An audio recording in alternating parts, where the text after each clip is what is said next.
Hello everyone, I am Tessellating Hexagons, and today, the game I'm talking about is a gay, furry visual novel, and if you're not comfortable with that, feel quite free to question your life choices on the way out. You know where the door is. For everyone else, I'd like to welcome you quite warmly to the enchanting world of Nekojishi. Of course, perhaps it's of little surprise that I'd accidentally wind up gravitating towards this game, given the company that I keep, though, in all honesty, it was actually first recommended to me by a close friend of mine who's not gay, I swear, though he did change his Tumblr bio from straight to demi a few months ago, so I'm getting off topic. So, what's the deal with this game, then? Well, it was developed by Team Nekojishi, surprisingly enough, and published by Orange Juice Dog, who I swear has one of the catchiest ident jingle things I've ever heard. It was released on Steam, as well as a standalone download for the PC, and if it was released for any other system, I haven't heard about it, so for now I'll just assume it's a PC exclusive, given that it was built using the Ren'Py visual novel engine. Anywho, it was made available to the public, free of charge, on the 12th of November 2017. Yeah, I was surprised too. I thought it was older than that. Either way, it shows a lot of polish, so right out of the gate, kudos there. It's a free game, but you wouldn't have thought it is.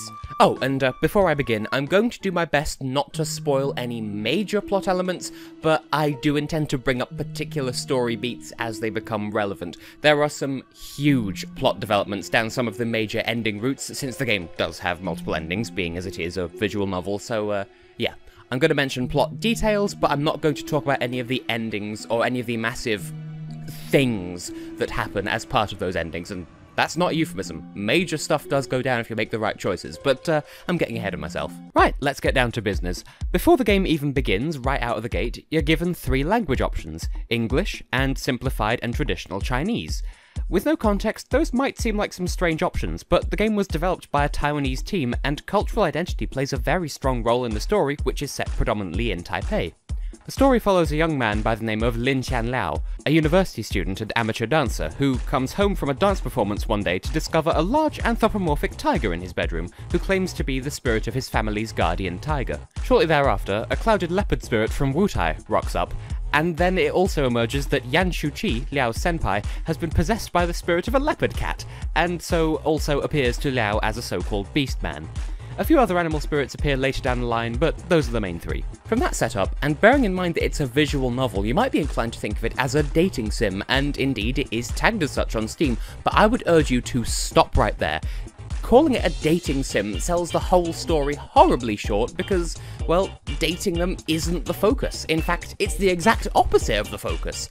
The problem Liao faces isn't, oh, which one of these handsome beastmen should I funnel all my effort into bedding? It's more, well, Guardian Tiger implores Liao to finish up his studies as quickly as is convenient, and then return to his hometown to continue to honour the local traditions. Clouded Leopard, who later gains the nickname Likulao, tries, despite his difficulties with speaking Mandarin, to convince Liao to travel to the Pingtung township of Wutai to act as an oracle on the spirit's behalf, to warn the local people of an impending disaster, and then to carry on being his mouthpiece after that. And Leopard Cat wants Liao to disappear off with him to restore the temple of his local god in Miaoli. And apparently possessing Yan Shuqi was a necessary first step towards doing that. Logic! So it's not about who to woo, it's about whether or not Liao is willing to let himself have his life be thrown off course by 3 paranormal requests that are, for a normal lad such as himself, actually pretty unreasonable if you think about it.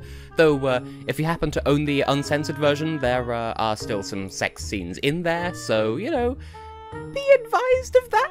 Anyway, since it's not a dating sim in the traditional sense, the story is laid out much more like an episodic drama than anything else, and as I said before, there's a heavy emphasis on the local cultures, so much so that the developers had the foresight to include a glossary of terms that automatically updates and fills in terms as you come across them in the game, which is highly helpful to get the proper experience. It's one thing being told about the importance of local gods of soil or the various nuances of being a Jitong, but it's quite another actually understanding the significance behind those words, and the game explaining them in that way allows the developers to utilize the concepts in greater depth without fear of alienating their audience, assuming their audience isn't afraid of doing a little extra reading on the side, that is. Right, well, having laid all of that out, let's take a look at the story in a little more depth, shall we? After all, since this is a visual novel, story has to be its key selling point, point, and for the developers to have taken the time to translate it into English and provide community-led tools to translate the game into other languages besides, you would have thought that it's worth the effort to do so. And you wouldn't be wrong. As I said, the focus is entirely on Liao's daily life, as impacted by the sudden presence of the three cat spirits. It's not a vapid, vacuous, day one, morning, with whomst willst thou engage in courtship this day kind of setup. Not at all. In fact, save for a small handful of choices, you end up treading the same ground almost regardless of your ending route. Almost.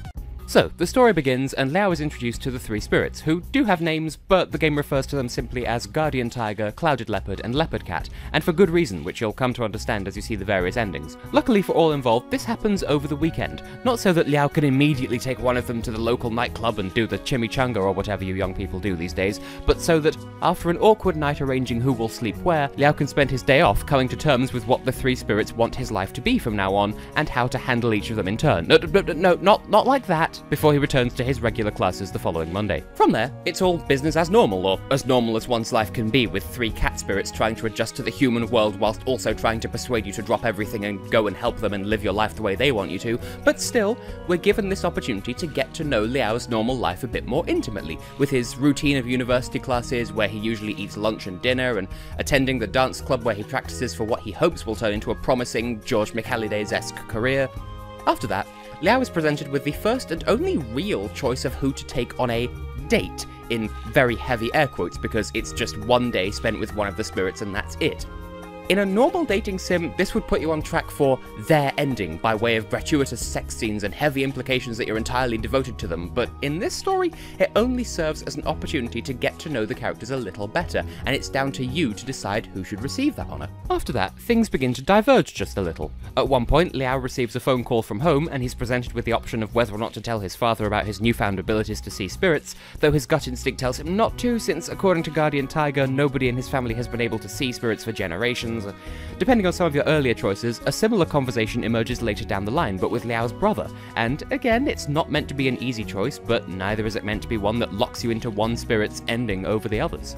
It's at this point that the story begins to ramp up though. Leopard Cat, or perhaps Shu Qi himself, it's hard to tell considering how spiritual possession works in this story, convinces Liao to at least accompany him to a local hot spring, in what is a rather tongue-in-cheek nod to what would otherwise be a staple of a visual novel such as this. And yes, this does tease the player with the first properly suggestive image of the three spirits, although you don't actually see anything naughty unless you're the type to be prudish over the top of Leopard Cat's buttocks. Shu Qi's romantic onslaught doesn't end there either. Still focused on his strategy of trying to win Liao by way of his heart rather than his mind, as the other two are focused on, he suggests that the four of them travel out to a local nature trail to see the annual blossoming of the tung trees. While it doesn't entirely go as planned, this does introduce Liao to more spirits, at least one, if not more, depending on your choices. And it even presents a moment of calm for him to talk through his feelings with one of the three spirits. And of course, each in so doing presents their case and tries to reassure him in very different ways. And really, it's the last key story beat for a while that has this sense of heartfelt calmness to it, because everything goes off the deep end once Liao and the spirits return home from the day trip. Granted, it's not immediate, but Leopard Cat winds up going missing for a short amount of time. With the help of either Guardian Tiger, Clouded Leopard, or the other members of the dance club, Liao eventually deduces that Leopard Cat, as Shu Qi, has returned to Shu Qi's home, though it's up to your decisions thus far to determine whether or not Liao goes there in person to find out what was wrong. He's given several opportunities, whether he goes or not, to listen to Leopard Cat's plight one more time and potentially decide whether or not to take his side once and for all. Be forewarned though, there is a crucial juncture here where Liao can either accept one of Leopard Cat's endings or never see Shu Qi again for the rest of the story. Assuming you don't take that way out, Liao goes to dance practice and, with the help of Clouded Leopard's spiritual powers, manages to impress his fellow students with a dance so elaborate that there's no way he could replicate it on his own. However, this causes a fair amount of friction within the group over whether or not it was an okay thing to do.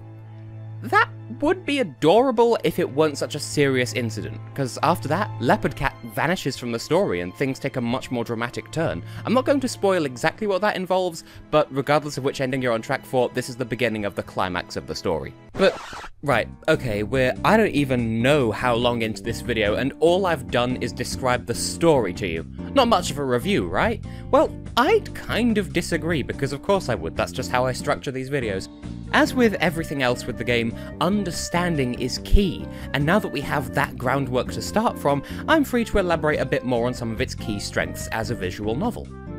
As you can tell from the way it's structured, and from the way I've been reiterating it as good as non-stop, Nekojishi is not a dating sim, and I consider that to be amongst its strengths, especially at this current moment in gaming, what with the current zeitgeist, with the popularity of the likes of Doki Doki Literature Club. Although, while both that and Nekojishi acknowledge, comment on, and deviate from norms within visual novel and dating sim storytelling and tropes, one could argue that the heart-pounding reading circle might somewhat dampen one's expectations of Nekojishi.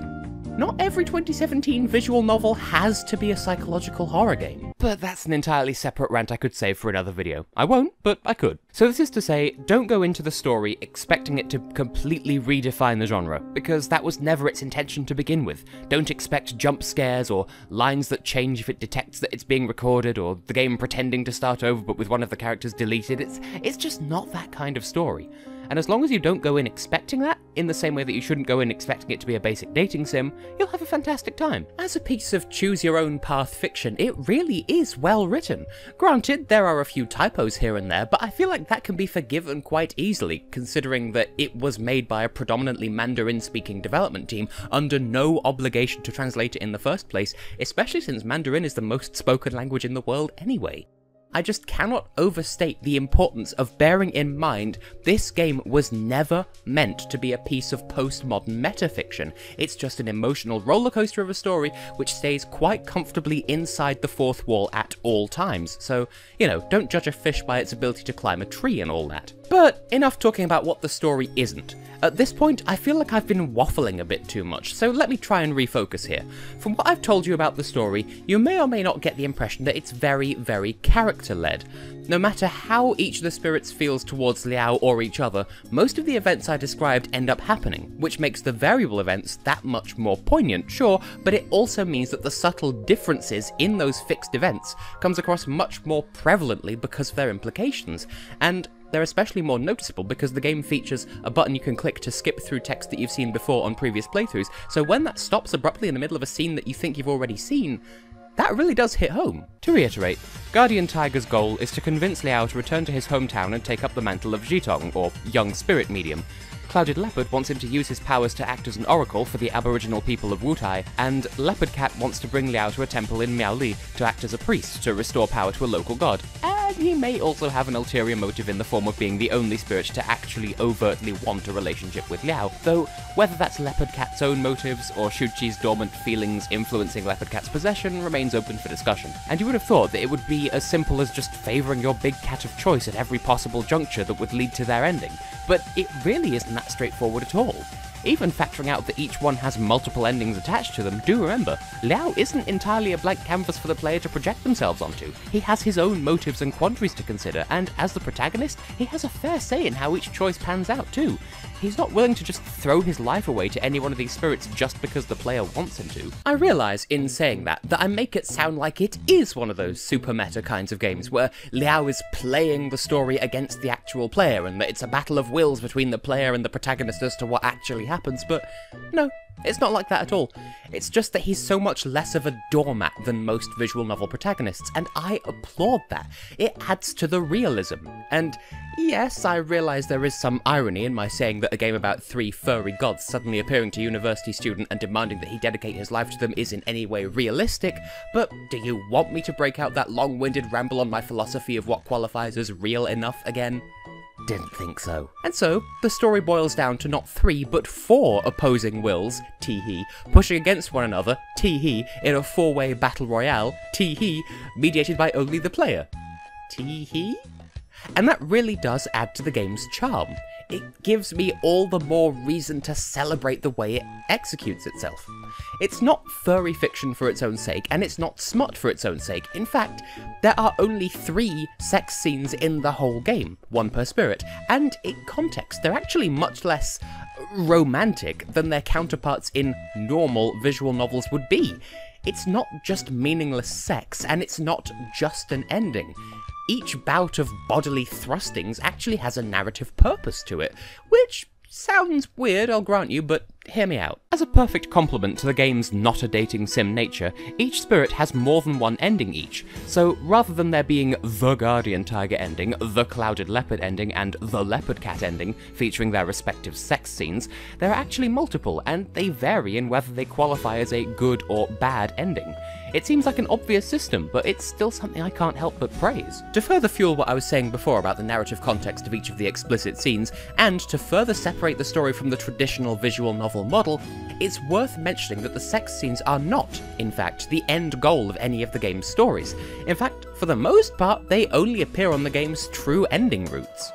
Maybe that's not the best way of putting it. Though the endings are categorized by who benefits from them most, there is still a ranking system, albeit a covert and unofficial one, that determines which endings are the objective best and which are closest to the worst bad ending. And when I speak of the true ending, I'm actually referring to the golden ending, the best ending, or the achievements refer to it as the big kitties in the house ending. The one where everyone ends up the happiest, on average, out of all the possible endings. Anyway, that ending, and the few that branch off from the direction the story takes when building up to that ending, are the only ones to feature the explicit scenes, and instead of them being the be-all and end-all of these routes, they're story points as part of the final major conflict. Here's possibly the only true spoiler in this review. The best ending actually features all 3 sex scenes, back to almost back. And if you don't quite get the best possible ending, which is actually determined by choices much earlier in the game, rather than anything past the true ending's point of no return, I suppose you could call it, you're still treated to, or treated to, as the case may be, 2 of the scenes in close succession, or just 1 depending on the ending you're going for. And that's the grandest example of why I want to praise the way the game handles its story and its endings, but even on a smaller level, it just comes back to the game portraying the gravity of each spirit's desires in a very serious and thus very plausible, very engrossing way. Consequently, between the 12 different endings, there are a fair few different permutations of exactly what ends up happening, not all of which being obvious from the outset. And because there's so much more than Liao chose to do the favour for so-and-so, and now they're married, that lends the game so much more credibility. And on top of that, just going through the game repeatedly to get every ending doesn't get you every single achievement. Every choice does matter in one way or another. Also, I don't really know where else I can fit this in, so I'll talk about it now. The game's soundtrack, right? I admit it does sound a bit generic, like it's straight from a stock visual novel soundtrack website, and I apologise profusely to the composer. This is just a comparison, so don't take it too much to heart. Don't get me wrong, the music is very fitting and, suitably energetic where it needs to be and all around well put together. If anything, I take it as a compliment that I think it sounds like stock music. It's that good that it ought to be in demand, and it's versatile. Anyway, I mention it here and now because there are 2 tracks in particular that I want to bring up, the sad ending theme and the sad intimate moment theme. I put them in such weird terms because I don't think they have official names, so that also lends the soundtrack its general visual novel kind of aesthetic. But anyway, the sad ending theme is basically the game's main theme but in a minor key, and the sad intimate moment theme is the main leitmotif but played on a music box. If I were more prone to crying, those themes would have me in tears. They're so moving, which for such minimalist composition is highly impressive. And I mean that in a good way, I really do. And on that note, we come to the point in the review where I assign the game a grade, where A is the best and F is the worst. For Nekojishi, I'll offer a rank C, which is still a pass. I admit, it does pain me to give it just a C, but that is still a solid 3rd place on the system. And while the game does make me feel a lot of things, it isn't absolutely flawless by any means, so I feel it's at least somewhat justified. In the game's defense, the music, as I've said, suits the mood down to the ground. The characters are well written and genuinely a joy to spend time with, and it hurts so much more when they do some of the more spoilery stuff later in the game. The art style is adorable, and the story images are very nice on top of that, and the overall story is compelling, fascinating, and educational with regards to Taiwan's cultures. Overall, it quite happily invites subsequent playthroughs, and I don't regret a second that I've spent with the game. But there is a bit of a lack of polish in some areas. I know I said the game is polished, there are some exceptions to that. For instance, as I've said, the translation isn't flawless. It reads okay, but there are more than a handful of typos in some places, which is forgivable, especially given the circumstances, but other people might be less willing to overlook it. Also, for all its replay value, it does feel rather short, and there really aren't that many choices to make in the grand scheme of things, so each one carries a lot more story weight than you might initially realise. And finally, the music, as I've said, doesn't feel especially Nekojishi. It fits the game perfectly, don't get me wrong, but it just feels like it could fit just as well in a handful of other games, so it doesn't quite stand up on its own quite as much. But I am very much nitpicking here. It's a game you can get for free on Steam, or pay what you want on their official website, I think, and they have merchandise as well if you want to support them even further, and it's very much a good game with great visuals and a gripping story, and an unusual story at that, bearing in mind it carries themes of furryism and homosexuality, both of which are relatively taboo in some parts of the world, and the story doesn't leave you cold if you don't have the required cultural knowledge. If you had to pay money for this game, I'd say it would be worth the price. That being the case, I think that's a fine point to sign off on, so I shall say, as always, that I have been, and will continue to be, Tessellating Hexagons, and I thank you oh so much for watching. And, as usual, I offer an especial outward shout of thanks to the lovely people on patreon.com/TessHex who support me. Without the generosity, these videos would literally never happen, and hey, they get bonus perks in return. Don't say I never do anything for you. For now though, I've already said my outro, so I shall thank you once again for watching, and I shall grace your screen when next you think I ought to. Until then.